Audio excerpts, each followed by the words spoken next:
What's happening, everybody? Justin, Bridgewater's finest on YouTube, Blockbuster_guy on Twitter, fueled as always by the incredible folks at NerdTees, and welcome to week 12 of my weekly CFL football pick show for the 2022 CFL season, and we will subtitle this episode Injury Bug Part 2.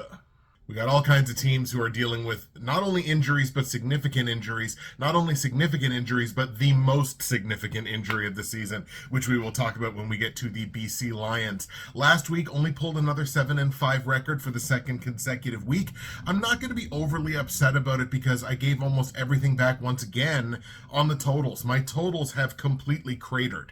Other than that, I'm still lighting this league on fire. I was 3-1 straight up and swept 4-0 against the spread last week. So my straight up picks are great. My against the spread picks are great. That is where I'm giving back everything that I've given back this season has been on the totals. I'm officially 3 games under 500 on the totals on the season. This has been a constant, persistent thing for me for years.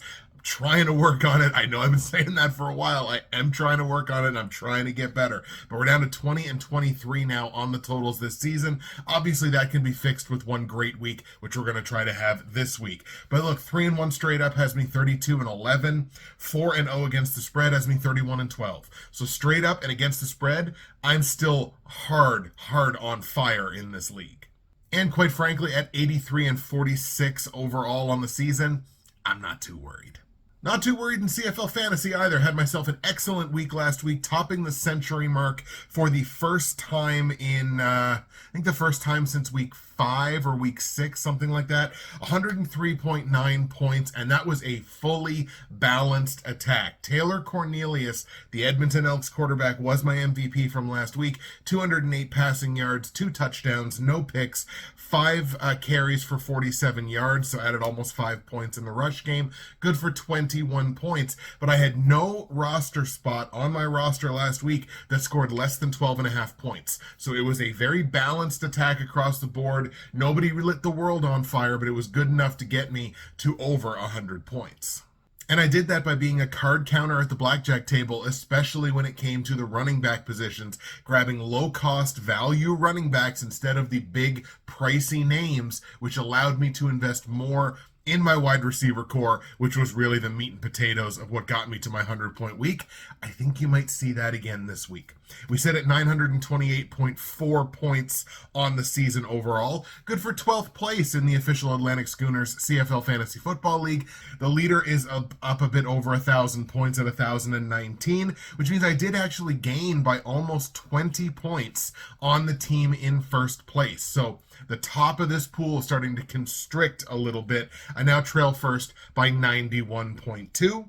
That leads us into our Week 12 CFL Fantasy roster, which is right in front of your eyes right now, and you're going to see some familiar faces. I am running back Taylor Cornelius at quarterback, and I'm also running back AJ Ouellette on top of my running back core. Again, we're going to go with the same strategy we went with last week, which is low-cost, high-value options at running back. AJ Ouellette is still under $5,000. He's the RB1 in Toronto, and Ante Milanovic-Litre has established himself as the number 1 back in Edmonton at minimum money, just $2,500. So look, he puts up, 5-6 points? He's going to hit basically his full value. So I got to have a good feeling about him doing better than that as he did last week. At wide receiver, we are going to run back Kenny Lawler from last week. If I'm going to take Taylor Cornelius, I might as well take his number 1 receiving option. We're going to roll out Dalton Schoen yet again. I have a great statistic about Dalton Schoen and Brady Oliveira for you a little bit later.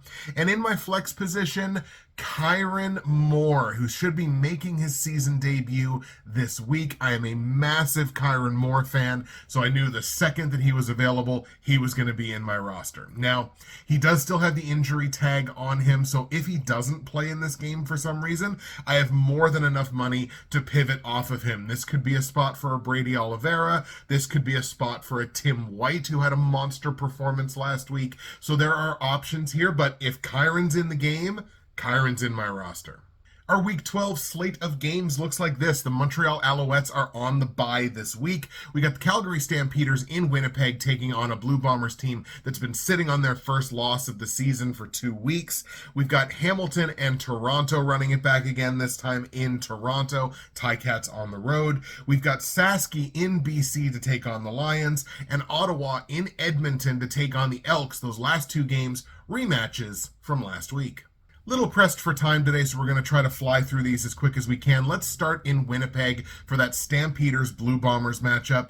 Calgary with the win last week, moving to 6-3 on the season. That was a 22-19 win in Toronto against the Argos, and it wasn't really to the credit or benefit of the offense. The defense in this game for the Stampeders, an absolutely magical performance against McLeod Bethel-Thompson and the Toronto Argos, but that Stampeders defense will be without Titus Wall this week, and he might be a rookie, but he sure as heck ain't playing like one.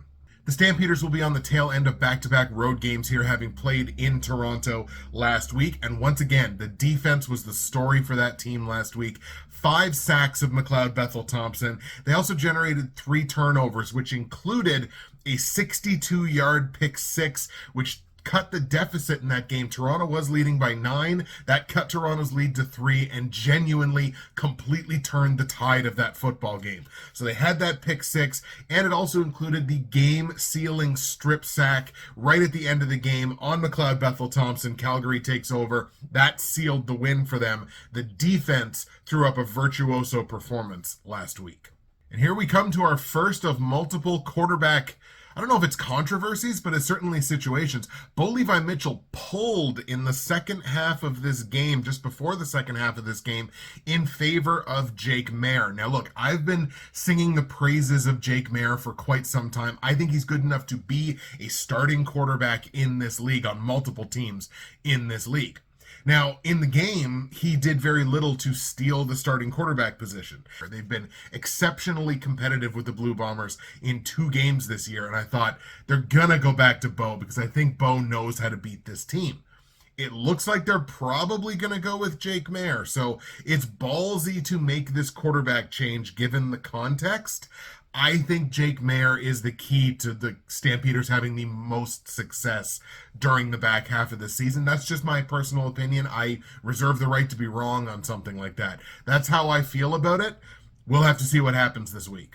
The Bombers coming into this game off of their bye, so should be well rested. And as I mentioned, they've been sitting on that first loss of the season for 2 weeks now, having dropped a 20-17 game 2 weeks ago against the Montreal Alouettes. That game was in overtime and in Winnipeg. The game went to overtime, and anything can happen in overtime in the CFL. That's just the way overtime works in this league. And anything did happen. Cote hit his kick, and Legio couldn't hit his. The only real problem area that I saw for the Bombers in this game was at the line of scrimmage, and that could be a reflection of the fact that it was their 10th consecutive game without a bye. Look, they were outsacked 5-1. One of those sacks was a strip sack. That was the turnover that led to the game-tying field goal. The game went to overtime. Anything can happen in overtime, and they lost. So that was the one problem area that I kind of saw from the Bombers. I'm willing to bet they probably mopped that up. So remember I told you I had a great stat I wanted to share with you about Dalton Schoen and Brady Oliveira? Here it is. Over the last 3 Winnipeg Blue Bombers games, both Dalton Schoen and Brady Oliveira, over the last 3 games, have achieved either a 100-yard game, either 100 yards rushing or 100 yards receiving, or scored a touchdown. Each of them in the last 3 games have done either one of those things. In some cases, they've done both. Dalton Schoen, over that 3-game period, has 4 touchdowns. Like, these two are two of the hottest players in the CFL right now, and certainly you never would have expected it from a rookie and from what we saw from Brady Oliveira last year. Oliveira's really come into his own as a runner in this league, and Dalton Schoen is a force. It is likely that Kadeem Carey does return to action this week for Calgary, and that does matter. It completely changes their run game. But the Stamps are on this 5 day back-to-back road game schedule where they played the late game last week and now they have to play the first game of this week. They've also got, again, something of a quarterback controversy against a Winnipeg team that's sitting on their first loss of the season for 2 weeks. They've had to stew on that. Bombers by 50? Obviously, I feel real good about Winnipeg this week. We're going to be on the Blue Bombers here to avenge that loss from last week. I don't see Winnipeg losing 2 consecutive games at home. That would be mind-boggling to me. So we're definitely going to be on Winnipeg here to get their 3rd win of the season over the Calgary Stampeders. It's tough to beat the same team 3 times. I think Winnipeg does it this week. So, the Bombers are laying 5.5 points here as a home favorite. Bombers under a touchdown in this situation feels really, really good to me. So, I got to lay the 5.5 points. I don't know what we're going to get from Jake Maier. If we don't get better than what we saw in the second half last week, they should cover this number with ease. So, we're going to go ahead and lay the 5.5 on Winnipeg. Total in the game set at 48.5 points. I have to lean under on this. Like, this is a gut play more than anything else, so obviously trust it at your own risk because of how my total plays have looked over the last few weeks. But 48.5 seems like a real big number with the quarterback change, 2 really good defenses. I just don't see it. So we're going to lay in under 48.5 points in Winnipeg, Calgary. Let's go Bombers 23, Stamps 13. Let's go to Toronto now, where the Toronto Argos will be at home playing host to the Hamilton Ticats. Both of these teams on the losing end of things last week. Hamilton will enter this game on the tail end of back-to-back road games, having dropped a single-point decision in Montreal last week, 29-28 against the Alouettes. They were looking good. They were looking good for a lot of that game, and then the fourth quarter happened. Again with this team. They were outscored 11-3 just in the fourth quarter. That was the ball game. But it went beyond the score for this 3-7 East Division team. They had 0 total offensive yards in the fourth quarter until the final 3 minutes. That includes Matt Schiltz fumbling a snap and losing 19 yards on a quarterback sack. Like, play the Benny Hill theme. Like, this team will find new and incredible ways to try to botch a game in the fourth quarter in the second half. And I'm not picking on them. It's just been, like, it's something new and something different every single week. It's incredible. They also allowed 36 yards in 19 seconds to set up the game-winning field goal, so that certainly didn't help. And genuinely, this Ticats team gave away a 300-yard pass game from Matt Schiltz. Not something that I think they would have expected to have going into this game, a 300-yard passing game from Schiltz. 11 catches for 145 yards and 2 receiving touchdowns from Tim White. They punted Tim White's probably career game, and a rare game where they actually won the run game. They had more rush touchdowns. They had more rush yards than Montreal did. They had a better yards per carry. Hamilton doesn't win very many games on the ground. They actually won this game on the ground and couldn't win on the scoreboard. So just an exceptionally unfortunate situation for a Ticats team that's had a lot of exceptionally unfortunate situations this year. For the Toronto Argos, they now sit at 4-5 on the season, losers of 2 straight games, last week dropping that aforementioned 3-point decision against the Calgary Stampeders. That game was in Toronto. The offense dried up in the second half. They had just 1 drive in the second half that had more than 5 plays. They were also outsacked in that game 5-0, so no pressure on either one of those Stamps quarterbacks that really were not doing very much on the stat sheet. So imagine if you got a little more pressure on them. Imagine how differently that game could have wound up. But they didn't register a sack. They only carried the ball 14 times for 61 yards, so didn't exactly have a successful game on the ground. But A.J. Ouellette was impressive enough for me to roll him out again for the second straight week in my fantasy team. Touched the ball 13 times, had 110 all-purpose yards, was actually the Argos' leading receiver with 92 receiving yards on 7 catches out of the backfield. A.J. Ouellette's a weapon, and they might have found a guy. So look for this Argos team after they got that early season jump on the rest of the East Division. They've lost 3 of their last 4 games, and they've also lost their edge on second down. Remember like a month ago when I talked about like the thing that makes the Argos special and where the Argos win was on second down because their second down average was so great. They had one of the best second down averages against. They were winning on second down by generating 2 and outs rather than opposing drives continuing or their own drives drying up. They've been beaten on second down in 4 straight games. They've only won 1 of those games. So the one area where I kind of thought the Argos were a little special, they've kind of given it away. So what is this team now? I tell you what the Argos are. It's a team I don't trust. The Ticats are also a team that I don't trust. So in a matchup of teams that I don't trust either one of them, I want to go with the one that's somewhat healthier, which is Toronto, and the one where I know who's actually playing at quarterback. Because I think Dane Evans is now back to practice in a limited capacity, or maybe he's still not practicing. But I think he's closer, so I really don't know who the quarterback is going to be for the Hamilton Ticats. But they've got to win a road game eventually. They're still 0-5. They're still winless. They're still too good of a team to not win a game on the road. I know they can beat the Argos. They just did it. I'm going to take the Hamilton Ticats in the upset here in Toronto. Let's take Ticats over the Argos. It's a marginal upset. Toronto's only laying 3 points here as the home favorite. I'm going to grab Hamilton to win, which means obviously I'm going to be taking the +3 there against the spread. I might hedge this either way because I think this is going to be a relatively close game, but I like Hamilton to win, so give me the 3 points.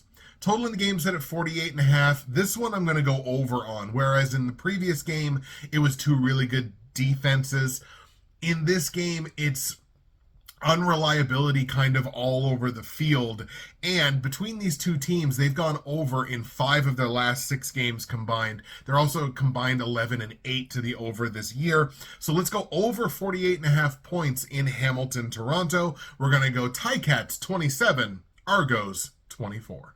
Now, before we move on to the back half of the week, which features our 2 rematches from last week, I'm going to take the opportunity, as I always do, to shout out my great friends and sponsors at Nerd Tees. Just a couple more days before Nerd Tees is back in action at their new physical location, as well as fulfilling orders from the website, but that doesn't mean that you can't. Go to nerdtees.ca, use my promo code BWFinest once you get around to making an order. Today I'm being a good Nova Scotian boy, and I'm drinking a very, very delicious cup of blueberry tea, which is a Nova Scotian specialty. The blueberries, we're world famous for them, but there are all kinds of great options for you at nerdtees.ca. Well, you want to use my promo code BWFinest. You're going to save 15% on anything that you buy. You're also going to get free shipping in Canada on any order over $100, which is excellent value. And if you're one of my American listeners and viewers, first of all, thank you for supporting the CFL. And second of all, you get a great conversion rate on the US dollar at nerdtees.ca.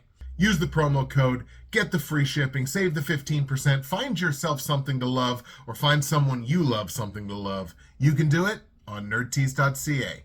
All right, back half of the week here sees Saskatchewan and BC, as well as Ottawa and Edmonton rematch from last week. This time, Saskatchewan is going to be in BC to take on the Lions. Saski moving to 5-5 on the season. BC moving to 8-1, winning their 5th consecutive game, but obviously losing more than anyone else last week could have possibly lost. So that game was 28-10 in favor of the BC Lions at Mosaic Stadium in Saskatchewan, doing something that's very difficult to do, which is beating Saskatchewan twice at home. I believe I'm correct in saying that. So in that game, even in Saskatchewan's best quarter, which was the second quarter where they scored all 10 points that they would score in the game, they almost stood no chance in this one. They were so overwhelmed by how good the BC Lions are on the offensive side and on the defensive side. Cody Fajardo really struggled. He was benched in this game for Mason Fine, who was, was fine in this game. He wasn't great, but he was fine coming in relief. They're kind of playing with fire here, but I think it has motivated Fajardo. I think we will see a better Cody Fajardo this week. It didn't matter who the quarterback was. Nothing was going to overcome 7 turnovers. Now, one of them was on downs, but still, like, they're fumbling the ball all over the place. They're throwing interceptions all over the place. Nothing was going to overcome that kind of defensive performance for the BC Lions. Hey, Kyron Moore is back. But that's some good news for Saskatchewan. Kyron Moore, one of my favorite wide receivers in the league, and was a nuclear option for them a couple of years back. He was so good. Has been dealing with an injury that's kept him out for a long time. Looks like he's going to be back. They're going to be without Duke Williams. Jamal Morrow just had surgery on his hand, so he's out, I think, 4 to 6 weeks, which means, hey, hashtag Frankie Hickson season. He may be an option for you in fantasy. Where's the voodoo doll? Who's got the voodoo doll? Who in Calgary or Edmonton or Winnipeg has the voodoo doll on the Saskatchewan Roughriders? Because it seems like somebody's got one, and like no mas, like uncle, like just like God, give him a break. For the BC Lions, obviously they went into Saskatchewan, got the win 28-10, a comfortable win, but was overshadowed by losing Nathan Rourke to a Lisfranc injury. Now look. It's a Lisfranc sprain, but he's having surgery on it to fix it. I shared it on Twitter. I'll share it for you in brief here, but the recuperative time for a Lisfranc injury where you have surgery, you're basically in a boot for 8 weeks. No, sorry. You can't put weight on it for 6 to 8 weeks. And then you're in a boot for another 4 to 6 after that. So you're looking at a bare minimum of 10 weeks just to get out of a boot and back into an athletic shoe for a Lisfranc injury, much less conditioning yourself and getting back into playing shape. We're talking about a 3 to 4 month process here, and that's if everything goes great. We saw in the NFL, we just saw Matt Corral, rookie quarterback Matt Corral. His season is over because of this exact same injury. That's just, the jam is done. And the NFL season hasn't even started yet. So I think the folks that are talking about this in terms of Nathan Rourke coming back this year are smoking some hopium. Like, I've been saying it since it happened. I think they're just smoking the hopium. They want him to be back. And look, Canadian football wants him to be back. Everybody wants him to be back. I just think you're not living in reality if you think he's going to be back this year. As always, I reserve the right to be wrong, but I'm not wrong about this. The BC Lions were wildly undisciplined in that football game. 13 penalties for 131 yards. That was really their only blemish on an otherwise great game across the board. Offense, defense, special teams. 13 penalties for 131 yards? Not going to be good enough, sorry. That's like Montreal Alouettes numbers. It's not going to work. Allow me to divulge a little bit into editorialism and opinion peacemaking. If O'Connor struggles for, let's say, the next 2 to 3 weeks, like let's say they lose this game, and let's say maybe they lose one of their other 2 games in the next couple of weeks, and O'Connor is struggling, the BC Lions have to consider themselves like legitimate contenders for the Grey Cup, whether Rourke is there or not. Like, they have the team that has built around him to be a legitimate Grey Cup contender. I could see them going out and trading for Vernon Adams. Vernon Adams hasn't played in quite a while. He was Montreal's starting quarterback for multiple years. They brought in Trevor Harris, and Trevor Harris kind of stole the job. But for a BC Lions team that might think their time to supplant Winnipeg is now, to trade for a starting caliber quarterback on a short-term deal from the East Division before the trade deadline seems like a move to make. So if BC struggles over the next 2 to 3 weeks, don't be shocked if you see a trade involving a quarterback, even just a stopgap until maybe Nathan Rourke does make a miraculous comeback this year. But Vernon Adams is a guy that I've pegged as a prime trade possibility. Wouldn't be shocked to see the BC Lions make that move whatsoever. Now, I don't think the BC Lions are going to lose this football game. I think they're going to win, actually, in BC. And O'Connor does not have to be or try to be Nathan Rourke to win this football game. He just needs to manage the game for the excellent Lions team that is built around him. He's insulated with great wide receiver options, a very good defense, an excellent offensive line. All the pieces, all the composite pieces of this team are more than enough to win this football game. He doesn't have to try to be the guy putting up video game numbers in order for them to win. He just needs to manage the game. And I think he's going to be able to do that, get more comfortable with his role. I think BC is going to come away with the win here. Let's take the Lions over the Riders in BC. Now on the line, BC is laying 4 points here as a home favorite. I think the team is good enough to cover this, and laying this number, which I'm going to do, I'm going to lay -4, is a reflection of the whole team, not just the person that's at the quarterback position. We're going to go ahead and lay -4 on BC. Total in the game is 46.5 points, and this I actually have to go under on. I think Saskatchewan's capable of playing a good defensive game. I know BC is capable of playing a good defensive game. They only put up 38 combined last week. There's no Nathan Rourke. There's no Duke Williams. There's no Jamal Morrow. There's big pieces that are missing on both sides here. We're going to lean under 46.5 points in BC Saskatchewan. Let's go Lions 27, Riders 17. And the last game, of course, is that Ottawa Edmonton rematch, this time in Edmonton, where the Elks have not won a game, I think maybe in my lifetime. But you can basically say the same thing about Ottawa just this season. The REDBLACKS now move to 1-8 on the season, losers of 2 straight games, dropping a 30-12 loss against Edmonton in Ottawa last week. The REDBLACKS are winless at home, and they are also hapless on the offensive side of the ball. Just 294 yards of total offense, possessed the ball for less than 25 minutes. It's not a formula to win a game against anybody. The REDBLACKS had no receiver in this game over 50 yards. Now, they did have 2 with exactly 50, but nobody who eclipsed 50 yards receiving. Their only touchdown came from a Caleb Evans rushing touchdown, which, by the way, Evans put up 82 yards on 9 carries and a rush touchdown. He is still a weapon running the football, and apparently the Ottawa coaching staff may have forgotten that with the quarterback situation. But, man, remember the preseason? Remember how much enthusiasm there was around the Ottawa REDBLACKS? They made all these moves. They brought in Jeremiah Masoli. They brought in Jalen Acklin. They brought in William Powell. And just injury after injury after injury has just sort of reduced them back to basically what they were last year. And I kind of buried the lead there. Nick Arbuckle will be making the start at quarterback for the REDBLACKS against his former team, one of his former teams. Nick Arbuckle has not been an adequate CFL quarterback since 2019. He's got 2 passing touchdowns and 10 interceptions this year. He has not thrown a touchdown pass since coming to the Ottawa REDBLACKS this year. He has thrown 2 picks, though. We will give him that. I don't think this is the right move. I really don't. I've been very critical of Nick Arbuckle in the past, and I am, of course, #Team King Caleb Evans. But they've made the decision. Nick Arbuckle's the starting quarterback. Let's see what happens. Now the Elks, they picked up their 3rd win of the season, moving to 3-7 on the year with that 30-12 win in Ottawa last week. Was probably the Elks' best game top to bottom. They pitched a 21-0 shutout in the second half. Some real good Edmonton Elks football right there. And again, probably their best game of the year.